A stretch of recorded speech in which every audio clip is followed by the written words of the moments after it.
Uric acid વધે એટલે સાંધા દુખી શકે, એ તો આપણે સૌ જાણીએ છીએ. પરંતુ એનો બીજો ડ્રોબેક છે કે યુરિક એસિડના વધવાથી હૃદયને પણ એના પમ્પિંગને પણ અસર પડે છે.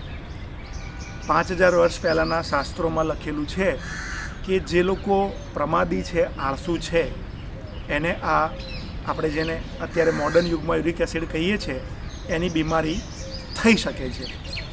કારણ કે આપણા શરીરમાં આપણે જેને પ્રોટીન કહીએ છીએ એ પ્રોટીન એટલે ઈંટો છે. હવે તમે જ્યારે શ્રમ ન કરો તો પ્રોટીન નામની ઈંટો છે એની શરીરમાં તોડફોડ થયા વગર જરૂર કેટલી પડે?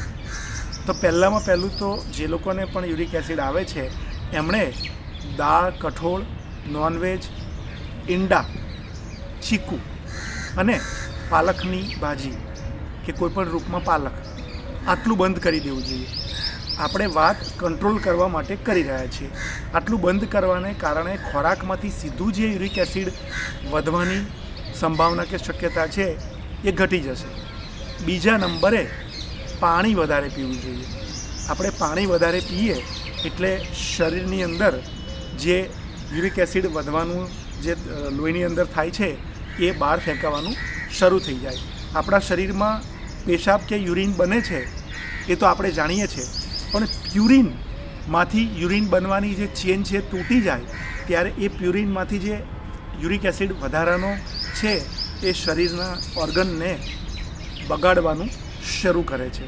આપણે જેને કાકડી, દૂધી, છાશ આ બધું કહીએ છીએ ડાયુરેટિક એટલે મૂત્ર દ્વારા શરીરમાંથી વધારાનું યુરિન પેદા કરીને ત્યાંથી કચરો બહાર કાઢવામાં મદદ કરનાર. એટલે તાજી મોળી છાશ છે એ પણ યુરિક એસિડ ઘટાડવામાં મદદ કરે. આપણે જે ખીરા કાકડી કહીએ છીએ એમાંથી બી કાઢી નાખીએ તો ખીરા કાકડીનો રસ પણ આપણને યુરિક એસિડ ઘટાડવામાં મદદ કરે છે. સૌથી મહત્ત્વની વસ્તુ એ આવા બધા એકલા પ્રયોગો નથી, કારણ કે જે આળસુ લોકો છે એ ઇન્ટરનેટ ઉપર કાં તો ઈલાજ શોધતા હોય છે, કાં તો અમારી પાસે બતાવવા આવે તો પણ એમને ઝડપથી સાજા થઈ જવું છે.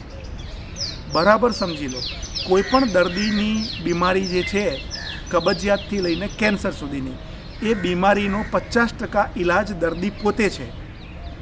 કારણ કે પહેલાં તો દર્દીની ટેવો બદલાય, એની અંદર પોતાની બીમારી દૂર કરવા માટેના રોજના પ્રયત્નો વ્યાયામ રૂપે, ડિસિપ્લિન રૂપે શરૂ થાય. એટલે દર્દી 50% તો કોઈ પણ દવા વગર સાજો થઈ ગયો એમ જ સમજો. આ વાર્તા નથી. મારા કેન્સરના ઘણા દર્દીઓ એવા છે કે જે એક પણ દવા વગર માત્ર મેં આપેલા પ્રયોગથી સાજા થયા છે. કઈ રીતે? એણે પૂરેપૂરી નિષ્ઠાથી 100% એ પ્રયોગ પૂરો કર્યો છે. એટલે તમે સમજી લો કે તમે ઈલાજની સાથે સાથે વ્યાયામ શરૂ કરશો તો ન કેવળ યુરિક એસિડ, બીજી બીમારીમાંથી પણ તમે બહાર આવી જશો.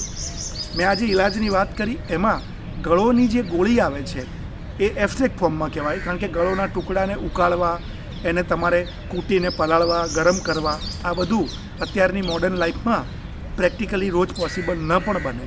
એટલે ગળોની જે ગોળી આવે છે એના વજન અનુસાર બપોરે અને રાત્રે જમ્યા પછી 1 થી 2 ગોળી બંને ટાઈમ તમે લો તો એનાથી પણ યુરિક એસિડ ઘટી શકે છે. આ આયુર્વેદના નેચરોપથીના જે પ્રયોગો છે એ પ્રયોગો, વ્યાયામ, ડાયટમાં સંયમ એ તમે શરૂ કરો એટલે એનો મતલબ એવો નથી કે અત્યારે તમે જોખમ પર ચાલતા હોય અને એલોપથીની તમારી જે કોમન ડ્રગ છે યુરિક એસિડને કંટ્રોલમાં રાખવાની કે ઘટાડવાની એ તમે આજથી જ બંધ કરી દો.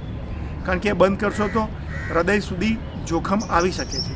તમે અંદરથી તમને તમારી પર વિશ્વાસ આવે કે તમે બદલાઈ ગયા છો, પછી એ દવા ઉપર તમે જજો.